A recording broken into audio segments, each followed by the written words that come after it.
எனக்காக நீ ஒதுக்கிய இந்த நேரத்திற்கு நன்றி. உனக்கு நான் கொடுக்கும் வாழ்க்கையை எவன் ஒருவனாலும் தடுக்கவே முடியாது. நீ மன நிம்மதியுடனும் நிரந்தர சந்தோஷத்துடன் வாழ்வாய். இது என் சத்திய வாக்கு. எந்த இடத்தில் அவமானப்பட்டு அழுதாயோ அந்த இடத்தில் நீ கனவிலும் நினையாத அற்புதங்களைச் செய்து உன்னை நான் உயர்த்தி வைத்து அங்கு சிறப்பிக்கச் செய்வேன்.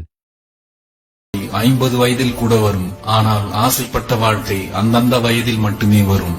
உயர்ந்த எண்ணங்கள் உன்னை உயர்ந்த இடத்துக்கே அழைத்துச் செல்லும். சில மனிதர்கள் கற்றுத்தரும் பாடங்கள் எந்த புத்தகங்களிலும் இருப்பதில்லை. உலகில் செய்கூலி சேதாரம் இல்லாமல் கிடைக்கும் ஒரே நகை உங்களின் அழகான புன்னகை மட்டுமே. நல்லது மெதுவாகத்தான் நடக்கும், கெட்டது உடனே நடந்துவிடும். அதனால் எதிலும் பொறுமை அவசியம். உன்னை தூக்கி விடுபவர் உன் தகுதியை அறிந்தவர், உன்னை தூக்கி எறிபவர் உன் தகுதியை அறிய விரும்புபவர். இருவருக்கும் நன்றி சொல்லி உன் பயணத்தை தொடரு. எந்த எதிர்பார்ப்பும் இல்லாமல் மற்றவர்களை பார்த்து புன்னகை செய்யுங்கள். உங்களை விட அழகானவர் இந்த உலகில் யாரும் இல்லை.